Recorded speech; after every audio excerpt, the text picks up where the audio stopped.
Hello everyone and welcome to Nearly Numinous. My name is Rachel and today Jacqueline, Steph and I will be completing our first venture into the world of fandom as religion, where we will be discussing everything Harry Potter.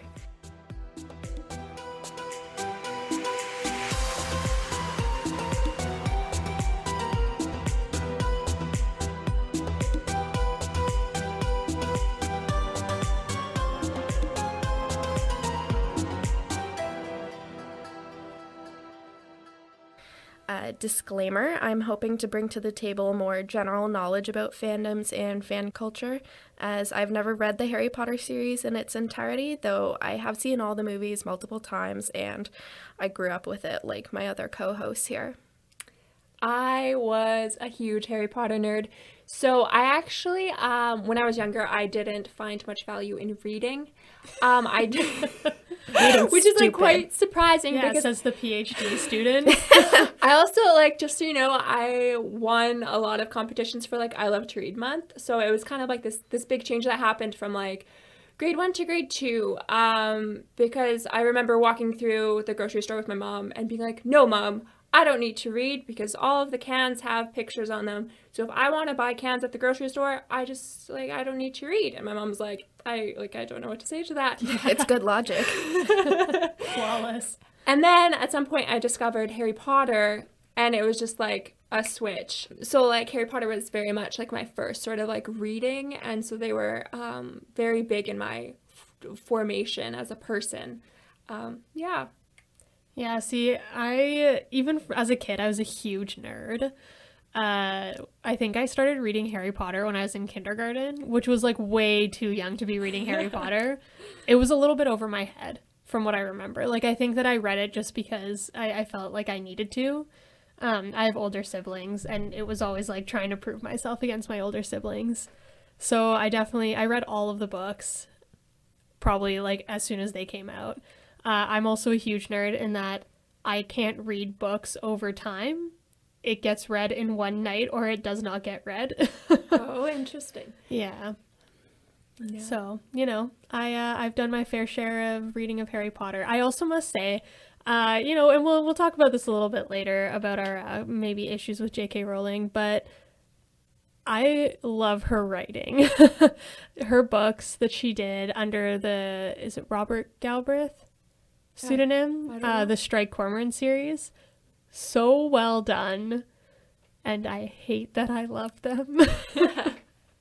Well, and just thinking about what you were saying about it being over your head, I was talking to someone recently who was maybe rereading it or something, and just the amount of British words and stuff that are in the Harry Potter series it was very much over my head. And so I feel like reading a book with a lot of words that I didn't know was actually challenging in a good way, and that I was okay with reading challenging books after that because I was kind of used to it. So I feel we all, at least at some point, I know, Rachel, you said you didn't really read the books, but gasp. I know, I really, really wish I read them growing up because I feel I missed out a lot. Yeah, but I don't know, the movies were still well done. Yeah, but I think, there's obviously a culture that's kind of expanded and just come from this whole book series that goes way beyond just reading books. So I feel there's people that are part of the Harry Potter fandom that probably don't really care about the books, of course it's the starting off point, but, you get to all the quizzes about what's your Patronus and what house are you from, and it just goes way beyond just reading books, Speaking of, what house are you guys in? You see, this is a big this has been a big struggle for me. So when I was younger, I was very convinced that I would have been a Ravenclaw, but then I was sorted into Hufflepuff by Pottermore and I was just outraged. But then I realized, you know what, actually maybe I am a Hufflepuff. And so I took it again just to check, and then I was a Ravenclaw. And so I don't really like the Pottermore quizzes. That's a whole separate discussion. But I like to think of myself as a Huffleclaw, so more leaning to a Hufflepuff now. So I guess if I had to choose one, I would be Hufflepuff because the common room is pretty great and they like plants. I like plants. So yeah. So Hufflepuff, but Huffleclaw. What about you, Rachel? I'm kind of like Jacqueline in that I've kind of oscillated between being placed in different houses, but I kind of throughout my life have had like a 25% chance of getting in each house, but I think I'm settling down in my old age because my recent tests have been pretty firmly either Hufflepuff or Ravenclaw, so I'm kind of leaning towards a Huffleclaw sort of deal too. Yeah, I feel very left out of this party. Why? What are you? The coolest place to be is Well, Huffleclaw. So I feel like all the tests that I take usually put me at the top in Gryffindor, but I don't personally feel like I connect with Gryffindor. You know, I think that I'm definitely more Ravenclaw with maybe like a sprinkling of Slytherin. You know? Fair enough. So we've already made it quite obvious that Harry Potter and the entire it's a culture around Harry Potter. It's beyond just reading some books. You know, so people have their houses, they go look for their patronuses, and it's, you know, what we kind of then call a fandom, right? It's just a group of people going above and beyond being interested in the same topic. And so maybe we can kind of dive into why we're even talking about this in the first place and why we see something like Harry Potter or any fandom for that matter. It could be, you know, sports fandom or Star Trek or whatever, and why we dive so deep into this and why it's even relevant to us on this podcast. Yeah, so there's some religious studies scholars that like to look at fandoms kind of as their own religious groups or maybe as new religious movements, that sort of thing. And so not necessarily saying that they're religious in nature, but that they might fit into some of the different theories of religion that have been developed over time, which we'll discuss a little bit later. But to start with, first I'll give a definition of fandom. So this is the definition from Wikipedia. A fandom is a subculture composed of fans characterized by a feeling of empathy and camaraderie with others who share a common interest. Fans typically are interested in even minor details of the objects of their fandom and spend a significant portion of their time and energy involved with their interest, often as a part of a social network with particular practices. This is what differentiates fanish, in quotations, fandom-affiliated fans from those with only a casual interest. So what is involved in fandom? One of the more visible aspects of fandom is conventions, where you might see hundreds or thousands of attendees gather together to celebrate one or multiple topics, pieces of media, characters, and more. And many attendees often dress up in cosplay, meaning costume play, of their favorite characters. I'm sure we've all seen some pictures of great cosplay online over the years. Zines, fan fiction, and fan art are some of the other most popular ways of participating in fandom and have been given a bigger platform with easier accessibility over the years via the internet. To my knowledge, fandom and fan culture began gaining popularity with the adventures of Sherlock Holmes, when some fans would write fan fiction to expand upon the Sherlock Holmes universe, its characters, and its cases. Star Trek, the original series, is another early but still popular fandom with which obviously has many offshoots in the form of movies, shows, and books too, as well as a diverse array of fans. And another popular one is anime and manga, which have also gained huge fandoms over the years, not only in Japan, but across the world. So you haven't brought in my favorite fandom yet? Which is the Marvel movies. Yes. Yeah, big fan. If I was going to identify with one single fandom, it would be Marvel. The Marvel fandom is huge, and what was it? Captain America versus Iron Man was Civil War. That was one of the instances when like fandom kind of reached into the mainstream. That was huge. Mm-hmm. No, and I think it's we'll probably come back to this a little bit more later, but there's something that, you know, so my big tradition, and the reason I consider myself part of the Marvel fandom, so I'm not somebody who goes to conventions or writes fan fiction. However, midnight opening night of almost every single Marvel movie that has come out since, like, I think Iron Man 2, I have been at the premiere. because to me, going to a movie theater and watching this movie with everybody else that's as big of a fan as you, there's a certain shared emotional experience that it's just unmatchable, you know, and I think that's where much of our discussion will kind of come into later on, of like that kind of shared experience, right? Well, just to bring that back to Harry Potter, and this might be a little bit of a controversial topic, but I was in London when The Cursed Child came out. I believe I was actually there on the opening night. I could be wrong, but it was very much like we were told, like, don't tell anybody the plot, like, because the playbook wasn't out yet.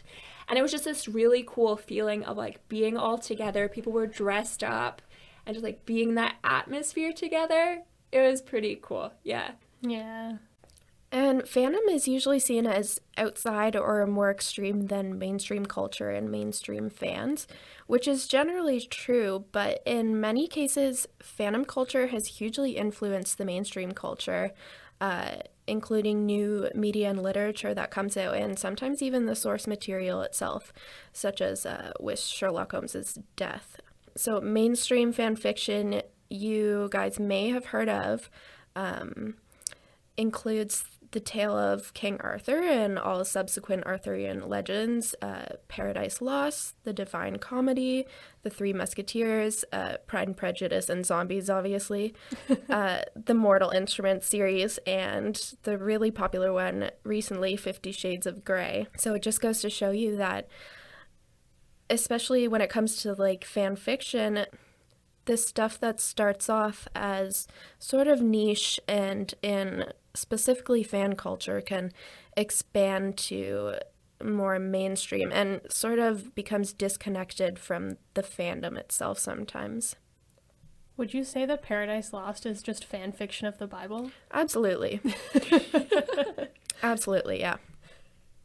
Okay, so maybe we should now talk about, because I think from the basic discussion and definition of fandoms that we've already been given, it doesn't necessarily make it a religious phenomenon, right?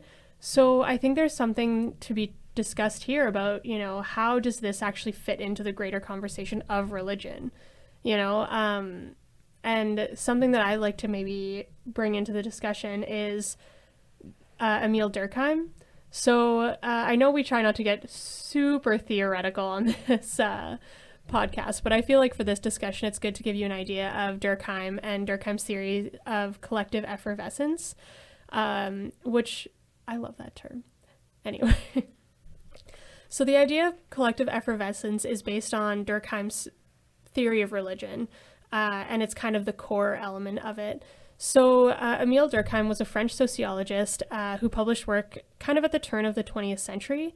So his theories of religion were based on his work studying other anthropological data about groups, which he often referred to as quote-unquote tribes, especially throughout Australia, which I find interesting. He didn't actually go and do any anthropological research of his own. He just used everybody else's work. Which was very common with early religious studies scholars, I think. Yeah, for sure.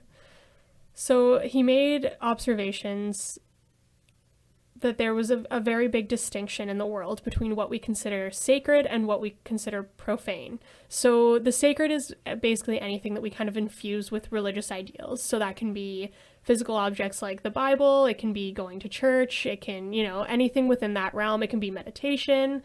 And then the profane is kind of the other end of that, where it's anything that we do not put religious meaning to. So it can be, you know, my water bottle that is next to me or my computer. And so Durkheim noticed that the profane became sacred when communities would join together and perform rituals together.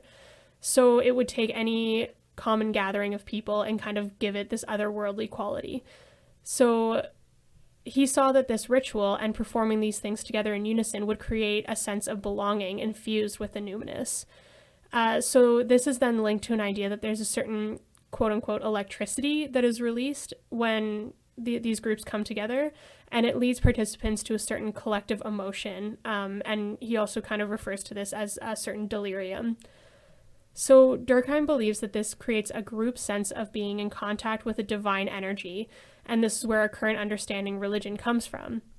And just a bit of a side story, there's this really interesting study that was done a little while back, looking at, like, using Durkheim's framework, looking at the firewalking ceremony in Greece and how these participants would have the same heartbeat and heart rate while doing this activity together.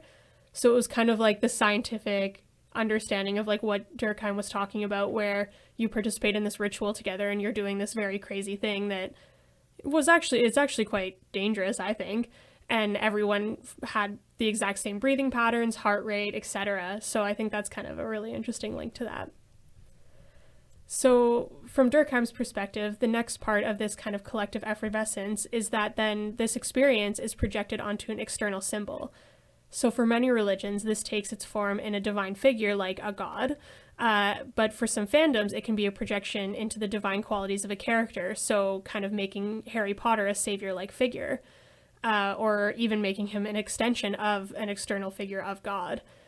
So this doesn't always necessarily need to be a figure or person or etc. So Durkheim recognized that something like the Four Noble Truths from Buddhism would function as this external sacred product. So in the realm of fandoms, the text itself can also be considered the sacred object. And I think we're going to get a little bit more into talking about texts as being sacred later on.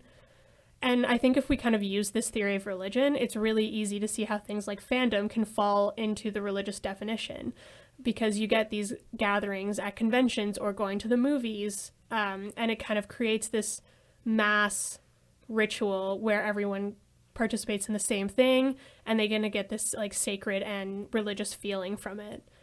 So obviously there's other definitions and understandings of religions that maybe do not necessarily agree with Durkheim's position or kind of Durkheim's boundaries that he sets on it.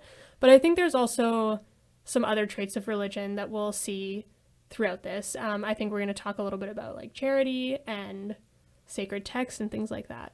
Yeah, and to bring that around to Harry Potter, I mean, surely everybody knows what and who Harry Potter is by now, but if you don't, it goes without saying that we might be discussing some spoilers in this show. But going back to some of the religious themes that Steph touched upon, you can definitely see elements of avid followers and fans, idolization of characters, communal gatherings like at conventions and such. And obviously the main storyline in Harry Potter involves themes of good versus evil.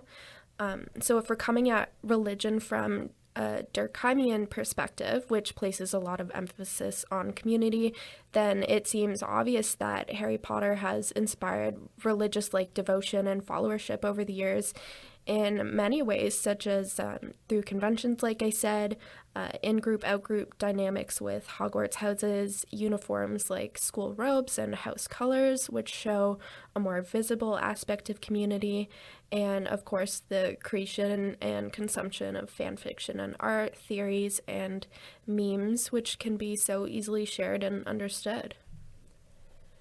Yeah, and I think something as well, just even outside of kind of mirrored themes that you can see as Harry Potter being a religious community, there's also the whole debate that surrounded the Harry Potter books in the first place. So there was a ton of groups that came out, specifically Christian groups, that were very anti-Harry Potter when the books were being published. There was tons of protests, everything, because obviously Harry Potter contains a ton of magic and themes of magic. So there were protests that basically said that they thought that if their children were reading Harry Potter, they were going to join the occult, logically.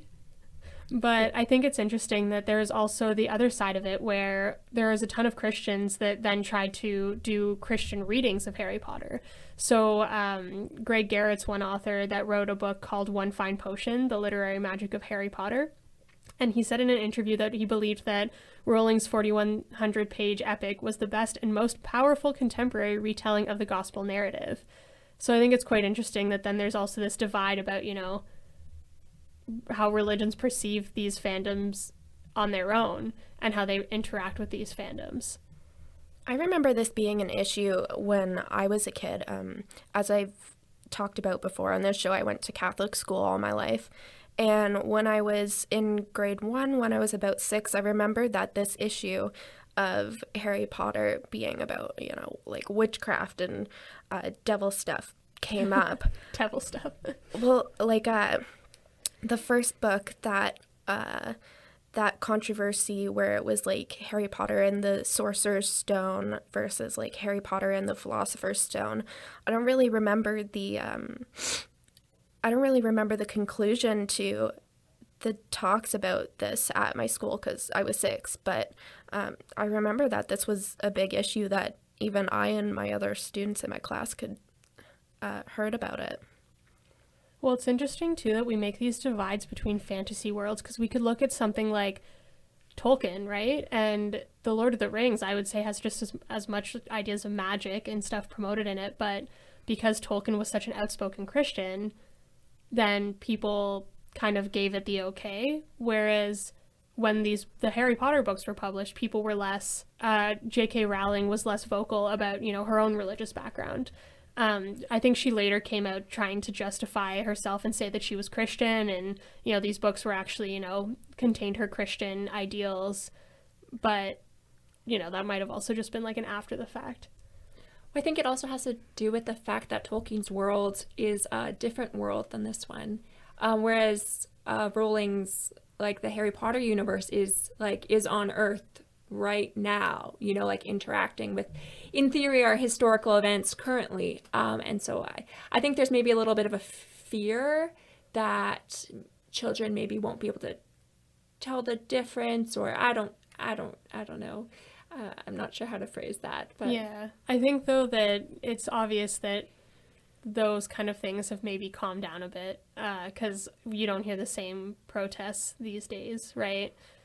You know, I'm sure there's still very, very Christian parents who won't let their kids read Harry Potter, but I think it's a little less pervasive. Obviously, the world has not ended as a result of Harry Potter, so I think we've been doing fine. I think, though, that I would almost say that the Harry Potter fandom has done more good than harm, because you even look at how a lot of people that are part of the Harry Potter fandom really dive into this idea of, you know, the Dumbledore's army thing. You know, I think, Jacqueline, you were talking about the Harry Potter Alliance and that kind of idea of giving back and charity and how these kind of groups function within that fandom, you know? Yeah, so the Harry Potter Alliance, it displays a lot of traits that maybe other religious traditions have, with this emphasis of charity and service work. But the Harry Potter Alliance specifically looks at that through the story of Harry Potter. So I found some nice quotes from the Harry Potter Alliance website, just to give our listeners a good idea about what the Harry Potter Alliance is. So the Harry Potter Alliance turns fans into heroes. We're changing the world by making activism accessible through the power of story. Since 2005, we've engaged millions of fans through our work for equality, human rights, and literacy. So in a different place, they continue, we use the power of story and popular culture to make activism accessible and sustainable.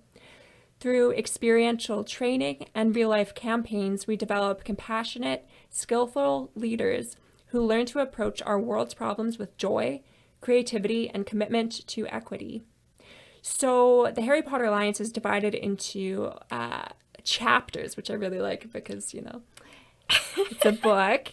So there's different chapters around the world. So you can join a chapter of a local group and see kind of like what sort of ways they're getting involved in the sort of issues that Harry Potter Alliance gets involved in. One of the main campaigns of Harry Potter Alliance is called Accio Books, which is an annual book donating campaign to promote literacy. There's also an online wizard activist school, and so you can actually like enroll in these sort of courses and get certificates. It's totally free. There's a bunch of modules. I was looking. There's like Social Justice 101, Advocacy and Allyship, and yeah, you can get a whole bunch of different certificates. So something that I find really interesting about Harry Potter Alliance is that it's very dedicated to this idea of what house you're part of. So just like we were kind of joking around earlier about like how we each identify with different houses, their whole army is based on, they'll do actions based on the specific traits of each house. So I guess right now they're doing a challenge about Hufflepuff. So they're looking for you to summon your inner Hufflepuff to find immigrant-led and immigrant-serving organizations and fight for immigrant justice rights in your own neighborhood. And I think, there's not anything explicitly spiritual or religious about this, but it's that sense of kind of fighting evil and that it's the common good, especially the idea of working together and using your gifts. I think that approaching it almost like use your inner Hufflepuff is that same kind of rhetoric that you see in a lot of Christian self-help books, as well as just in Christianity in general, where people say, use your gifts. God has blessed you with these things, and now you need to summon those traits within you and seek the common good. But also, there's kind of this challenge. Like, I haven't kept up with this campaign, but from what I can tell, it sounds like they choose an issue and they kind of rotate between the houses, so there'd be different challenges per house. But there's also this challenge of, though you may be Hufflepuff, like summon also your inner Gryffindor, maybe, like to try this other challenge. So it kind of breaks apart the houses in a way too. So it doesn't, like the houses, sometimes it can feel a little bit divisive in the traits in a way that seems a little bit unnecessary. It's kind of one of my pet peeves of like, well, they're 11. Why are we dividing them into these traits? They don't even necessarily know who they are yet. But I really like how, the Harry Potter Alliance through this, like kind of brings all the houses together and kind of tries to draw on these different traits that everybody has or can have and can like develop, and challenges them to do these different challenges according to that. So we've talked about the religious nature maybe of fandoms, that sort of thing, but we'd also like to talk about religions at Hogwarts. So in a tweet in 2014, there was a fan who asked Rowling if there were any Jewish people at Hogwarts because this person was Jewish. And so Rowling responded that, in fact, there was at least one Jewish person at Hogwarts, Anthony Goldstein. He's Jewish because his last name is Goldstein. Thanks, J.K. Rowling. He's in Ravenclaw, apparently, but I don't think he ever actually shows up in the books. Apparently, there's like this document where Rowling wrote a whole bunch of names of potential students, and Goldstein was on the list. But I'm pretty sure he doesn't really show up anywhere else, at least not significantly, which I think also says something. But to add on to that tweet, she also continued to say, to everyone asking about their religion /belief /non-belief system, if it is represented at Hogwarts, the only people I never imagined there were Wiccans. That doesn't make sense to me. Doesn't make sense to me I feel either. like that was her trying to justify herself to the Christian community. Mm. Yeah, no, that's what some other people online are saying too. Like some of the news articles that were covering it, that it was just kind of to appease the conservative Christians, which it doesn't make sense to me also, just because like they're not reading your books. So you saying that like Wiccans don't go to Hogwarts like isn't going to make them read your books. Also, honey, you have enough money. You don't need more people buying your books. I think you're okay. And so that kind of made me start thinking, well, this is something I've thought about for a while, but especially with Rowling saying there are no Wiccans at Hogwarts, it makes me wonder, well, where does the magic come from? Because, there are these whole systems of witchcraft, like paganism, like Wicca, and if she's rejecting all of them, then where does this magic supposedly come from? I was wondering what you folks thought about that. Just about the cosmology of Rowling's books. And I don't really care about if she wrote something on Pottermore after the fact, because if it's, for me, this is something we can talk about a little bit later, but if it's not in the books, then it's not canon. It's maybe a little less canon. We could talk about that a little bit later, but I understand everyone's need to kind of infuse their own belief systems, morals, and ideologies into something like this because they want to connect with it more, right? And I think that just by human nature, that's what we want to do. But really, I feel like it's very unnecessary to try to give the characters religious beliefs. And I don't understand why she needed to come out and say, oh, I've thought everybody except Wiccans. That just to me seems very unnecessary. And I think we as society just need to decide that it doesn't matter what our fantasy characters believe religiously. I think especially because obviously she wasn't writing this for a Christian audience or a religious audience. She was writing this as a fantasy world.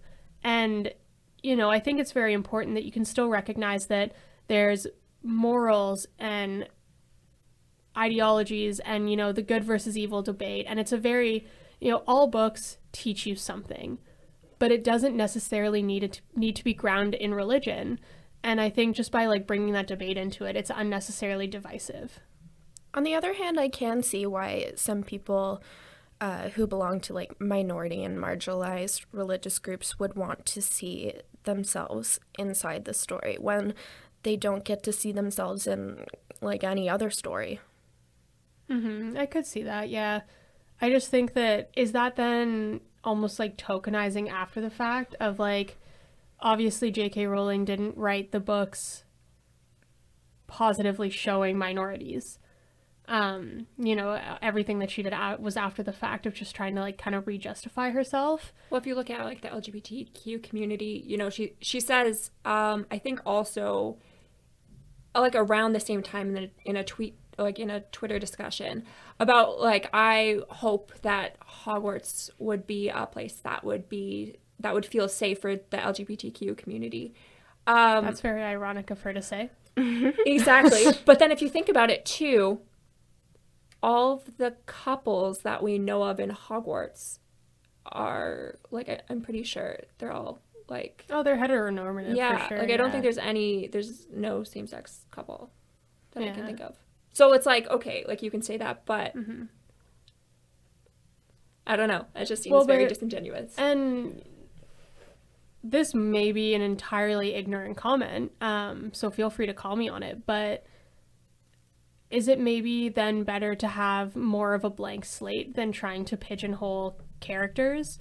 So, if I were to call up J.K. Rowling and say, hey, I'm X religion, and I feel like I was not represented, but then alternatively no religion is represented in the actual books, is it better to have the blank slate for then me to project my own beliefs onto it rather than J.K. Rowling creating religions for her characters? It's that kind of argument between representation versus, I guess, a blank slate, right? That you can infuse your own things onto. Well, and that's it reminds me of the whole discussion about why Bella was such a relatable character in the Twilight series was because she didn't really have much of a personality, and so that other readers could read themselves into Bella.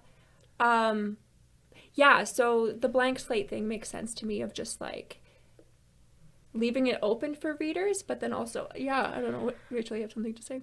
I can see where the blank slate would come in handy, with religious identity, but when you're talking about sexuality or gender, when you leave things up to the blank slate, that's when heterosexuality and cisgender is seen as the norm, the default. So if you're leaving things up to a blank slate, then what you tend to be doing is just defaulting to straight and cis. No, and I think that's an entirely different conversation when you bring gender, sexuality, race into it than just from a religious standpoint, for sure. Especially because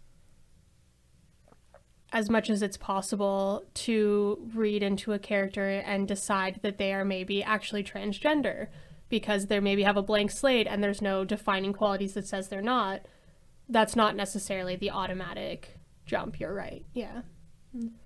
But I think from a religious standpoint, I would say that the automatic perception is non-religious if they're not given a religion, at least in the age of 2020, right? Yeah, that definitely wouldn't have been the case a while ago, which is interesting. Yeah, kind of my reading of it is it seems the worldview seems quite atheistic or at least agnostic in that there is this idea of good and evil, but it's it's not intrinsic to anything. It's more like it's a choice. Like Voldemort chooses to be like to do these awful things. And there is still humanity. Like we see humanity in him through Tom Riddle, especially in the second book. Well, so I think this kind of brings up the question to me about, Harry Potter, as we've said, exists beyond the world that J.K. Rowling has created, right? And then do you guys think that we've kind of given her now this authority to kind of be the god of her world, right? So we ask these questions about, okay, well, what religion is there? What sexuality was this character? And it's kind of leaving her as this god for this community that's grown beyond what she created, right? And so especially when obviously we can't get through this conversation without talking about her questionable viewpoints about transgender folks, right? And I think by giving her this kind of like godlike quality that she has control over this community can be almost detrimental. I think that's our default. I think that's what we tend to do when we talk about creators of canon. We usually kind of tend to give them like the godlike status, like whatever they say goes. But then when it comes to J.K. Rowling's like recent comments about trans folks, I think now we're starting to question that, like what is canon, what isn't canon, why are we giving her so much control over the original text like this? Well, yeah, and it reminds me, like with J.R.R. Tolkien, he was like a mastermind world maker. Like he planned everything out. He knew like economies of different places. He knew everything. And I feel like since Tolkien especially, there's been this pressure on authors who create new worlds to kind of have everything planned out to the same extent.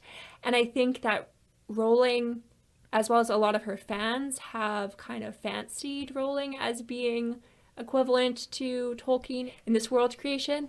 But like she's not. She actually hasn't planned these things out in the way that she would like to think that she has. So by retroactively making these changes to make herself look a little bit more woke, like it gets really complicated because I don't know. Like Tolkien, for example, like what if he had created Harry Potter? He would have known exactly how many Jewish people were at Hogwarts. He would have known the implications of World War II going on at Hogwarts. He would have known like the whole wizarding economy and how it worked. Like he would have had everything figured out. And I'm not even convinced that Rowling really thought about like the logistics of magic or like, I don't know. I'm not convinced by Rowling at this point. I think though, then that also brings the question of, obviously the wizarding world would change as the world changes, right? So when Rowling wrote this in the 90s and early 2000s, the world was a certain place, right? And I think there is something to say about the fact that I think she does have the authority to then come and say, well, the wizarding world today would maybe look different than it used to be, but I think on that front, you're right. There is a certain element of her trying to just seem like, oh, don't worry, I'm cool, I'm hip. Yeah,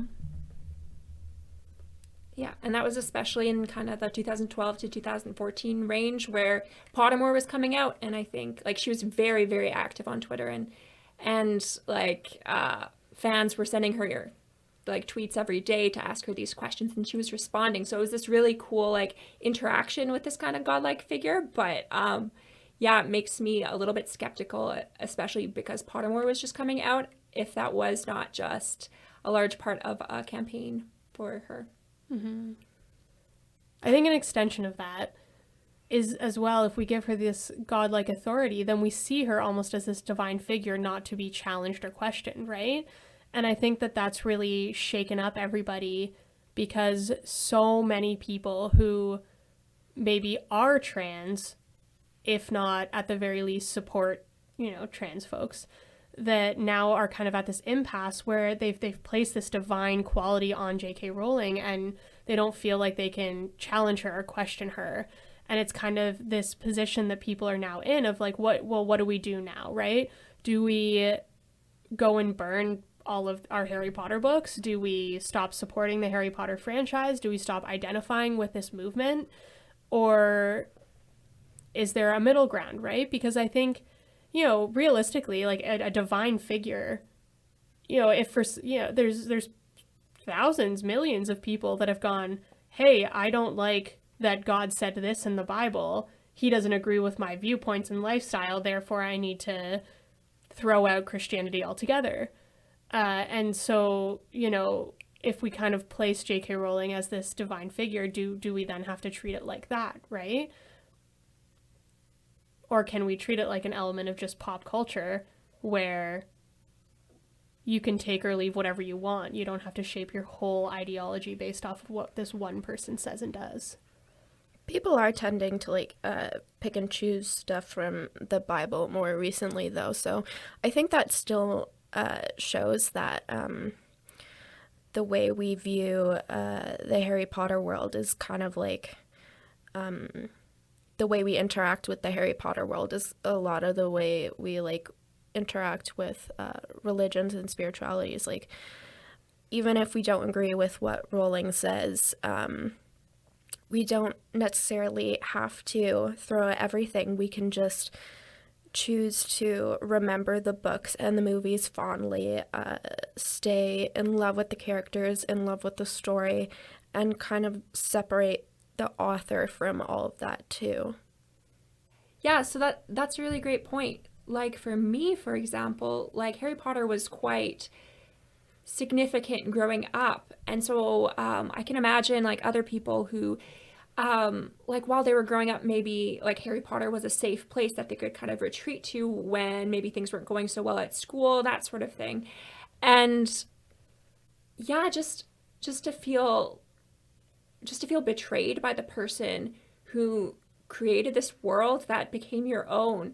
It makes me wonder also, like, at what point does the author get to keep control of their story, or at what point does it actually belong to the readers, you know, who have like incorporated this in their lives? It has become a huge part of who they've grown up to be and how they see the world. And at what point is a story actually more like belong to the readers than to the author? That's a very good question. I think that, I mean, it's a lot of what we're trying to figure out today when we're talking about fandom, which goes so beyond the original texts that we're talking about. When it becomes more about the fans themselves and the community that they build rather than, you know, the original stuff.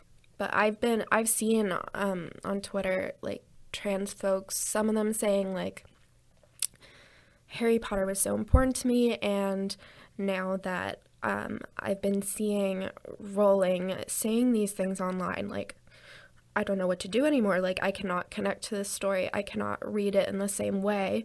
And then other trans folks have been able to say, like, I can disconnect her and her comments about, you know, myself and my identity from the story, because, like, I want to stay with the Harry Potter world, and I think that I need to disconnect the stuff she's saying from it to be able to keep enjoying it. So we've kind of touched on this a few times already, you know, and even just like you were just talking about, Rachel, the fact that there's some people that kind of pick and choose things from the Bible that we kind of take as character building and will read and will take to heart, versus the stuff that I think we've just kind of decided to, you know, not talk about, you know, for example. And I think that something that I find really interesting about that is this idea that we read the Bible in a very specific way, you know, as well as how yoga teachers study when they're getting their yoga teacher training, but they study the Vedic text, but they study very specific parts of it. And I think that comes down to how we connect with texts. And, you know, I've even been hearing that, like, spiritual but not religious movement has been prizing this idea of how we view any text. So you can take any book, and it's not about the text itself having divine qualities. It's more about how we read that text. And there's a very specific purpose of doing that, and that's taking these passages and learning more from them and taking them to heart, and how we then interact with these texts. And I think that there's been a really interesting project that has been taken on by a couple of people doing this with Harry Potter specifically. Yeah, so there's this podcast that I've been listening to lately. It's called Harry Potter and the Sacred Text. And the name kind of, in a way, suggests that maybe like we're comparing Harry Potter to a different sacred text, but that's actually not what the podcast is about. It's about sacred text reading as a methodology. So yeah, just as Steph was saying about reading kind of a more secular book as if it was maybe sacred. And so just first a little bit about the co-host of this show. So one of the co-hosts, his name is Casper ter Kuile. He's from the UK. He moved to the US to study.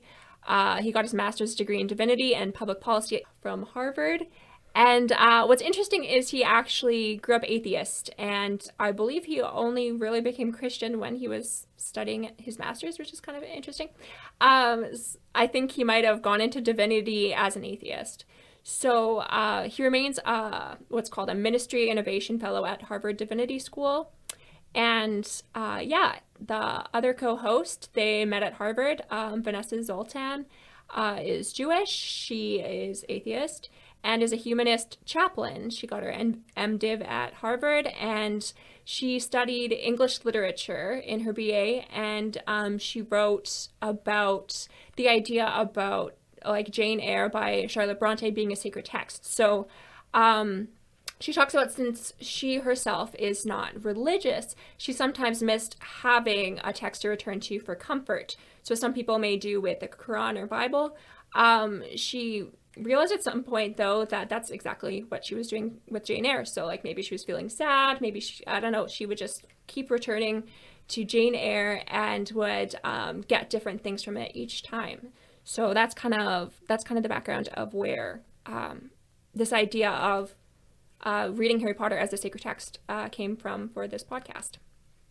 So when we approach a book like Harry Potter, or really anything for that matter, I've seen people do this with poetry, with essays, with books, both fiction and nonfiction. There's a certain, like you were saying, Jacqueline, methodology of how you approach these books in this kind of sacred text manner. And so the podcast says that in order to do this, they mean treating the text with 3 specific methods, I guess. So the first one is to trust the text. So when they talk about trusting the text, they believe that it's not just a book for entertainment's purposes, and that if they take it seriously, they can actually glean some sort of insight or knowledge from it. And they believe that, they say a guiding principle is that the more time we give to the text, the more blessings it has to give to us. The next kind of method they put towards this is they refer to as rigor and ritual. So this is the idea that we read slowly, we read repetitively, and we give our full attention to elements of the book. So this kind of means that although the text might not be considered sacred just by the writing of it, by reading it in this sort of way, we're giving it the time and attention that kind of infuses this sacred quality to it. And then the third method that they put towards reading a text as sacred is through reading it in community. So kind of like we were talking about before with Durkheim's collective effervescence, it's the idea of coming together and doing something in a group together. It can actually infuse it with this divine experience, and it can kind of turn something that may have been considered profane before into this sacred text. And so this podcast is their way of kind of doing this in community and bringing more people into this conversation. So each episode of the podcast kind of has the same layout. So they've been going through from the beginning of the Harry Potter series. They go chapter by chapter. And so they've picked a different theme. So maybe like love or betrayal or something like that. And so each episode begins with one of the co-hosts sharing a story, like a personal story that relates to this theme.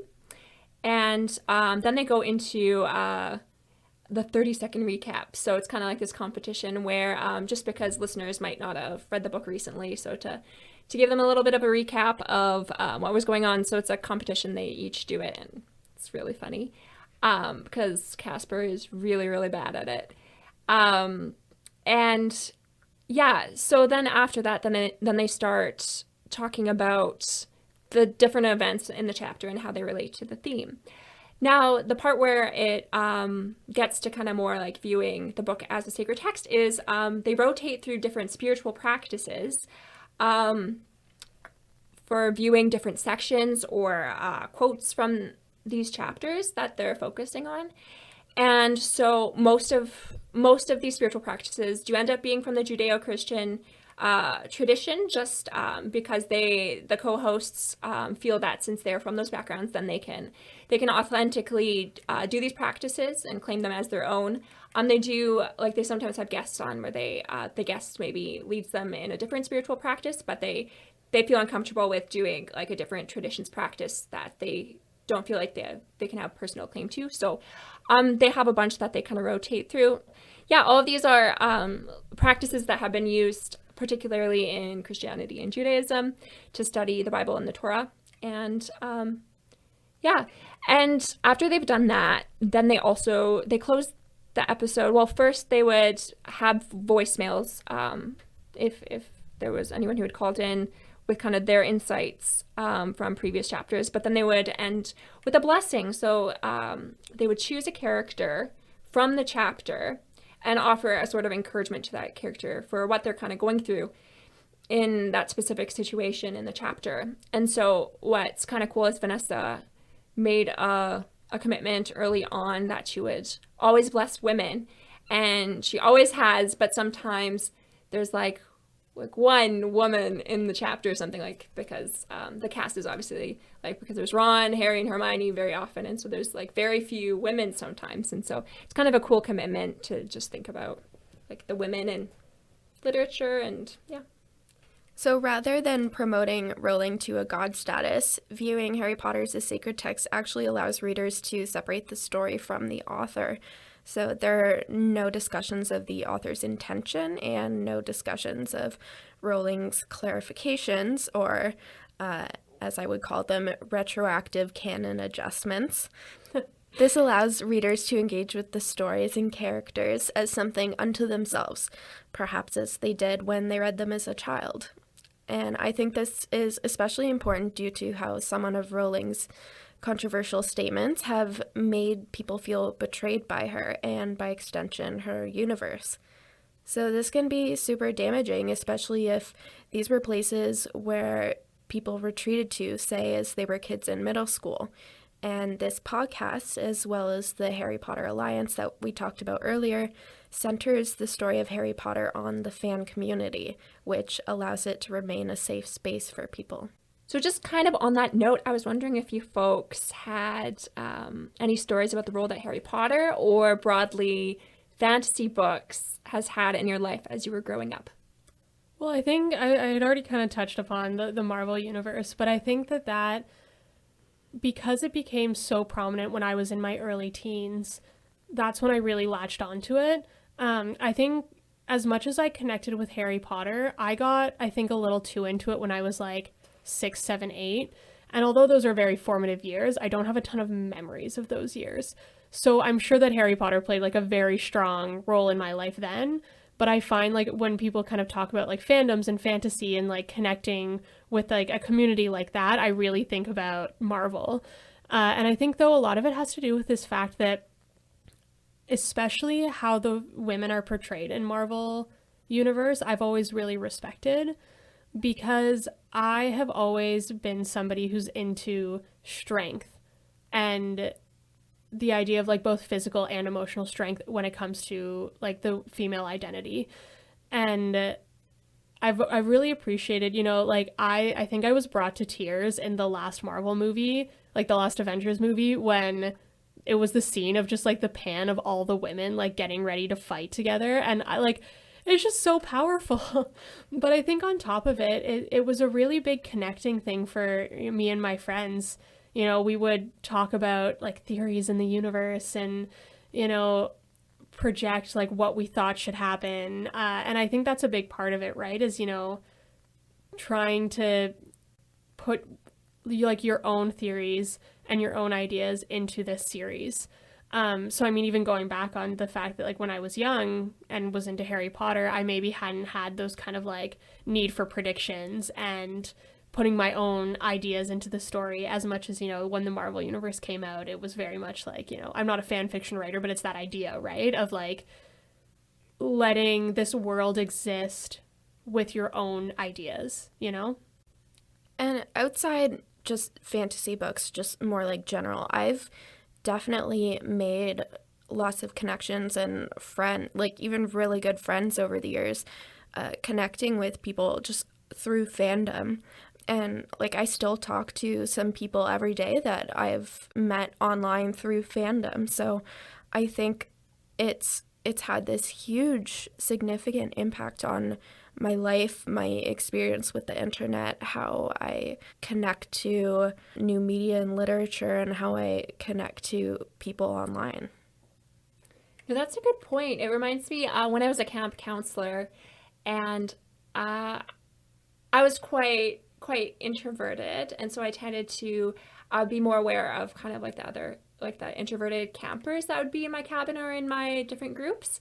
And so I would always kind of like try to get them to open up, see if I could use my introversion skills to help with that. And very often I found was that if I would just mention Harry Potter or maybe Doctor Who, it would just open this whole world of then they would just get Literally. so excited. Yeah, literally. It's bigger on the inside. I was also a big Doctor Who fan. Yeah, I don't know. There's something about like Harry Potter and Doctor Who that there's a certain aesthetic that you can kind of like pick up on a person of like, I think there would be someone who liked Doctor Who. And so I just remember there's a particular camper that I was like, so Doctor Who, and she just like was beaming and was just telling me about all this stuff. And yeah, it's just like, like a minute before she had just been like so kind of like off by herself and that sort of thing. And so I like being able to use these sort of like nerdy fandoms to kind of connect with people. Well, and you were saying before, it's almost that idea of a safe space,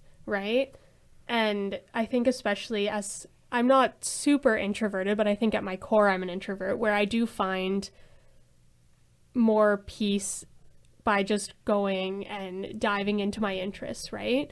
And I think that's the same thing, right? Of like, it's that safe space where you can go home, you're exhausted, but you can pick up that book, you can watch that TV show, and your projections of the world and what you wish the world were like are going to unfold onto the screen for you or into the pages, right? So I think for sure, definitely, I think that's also why you see a lot more introverts being part of fandoms than you do like extroverts. And it's really good for small talk, because in a way it is small talk, but it's not like small talk like how's the weather that most introverts hate. I was just like, why are you talking to me about the weather? But yeah, it's just like, it's very serious small talk, because it's like, well, like, who's your favorite doctor? Or like, like, do you like movie Jenny or book Jenny? Like, these are serious discussions. But it's also like how you get to know people. Because like, if you said that, Tennant was your favorite doctor, then, oh my gosh, I know everything about you now. Like if you say that like Hermione was your favorite character, if you say Luna was your favorite character, I immediately know so much more about you now, It's true. Yeah. Yeah, it's like the dating profile question for nerds. I think that's how Hogwarts houses function a lot. Like, what Hogwarts house are you? And then, that's true. Well, you think that immediately you know a lot about people, but like we were talking about earlier, it's not so straightforward. It's not so black and white. Mm-hmm. Yeah, or like it kind of serves the same thing. Like for me, it always opens a whole can of worms. Yeah. Because, just because it was this whole like struggle between, am I Ravenclaw? Am I Hufflepuff? What am I? And it was Who am I? Yeah, and like so much angst towards like Pottermore quiz, and then I'd be ranting as I am right now. And like it opens this whole discussion. So if this is the first time you're tuning into Nearly Numinous, don't forget that you can subscribe to us on all of your favorite podcast streaming services. But new update is that we finally finished our website. So you guys should all go check it out. It's nearlynuminous.ca because we're all Canadians and we like to really prove that we're Canadians, you know. And on there you can find all of our past episodes, including transcripts. So if you are more of a reader than a listener, that's an option for you. But we're also going to try to post some little fun tidbits about us and our interests. So check it out and keep checking back. And possibly soon some bios about our pets, so you can see like 20 plus pictures of all of them. It'll be a good time.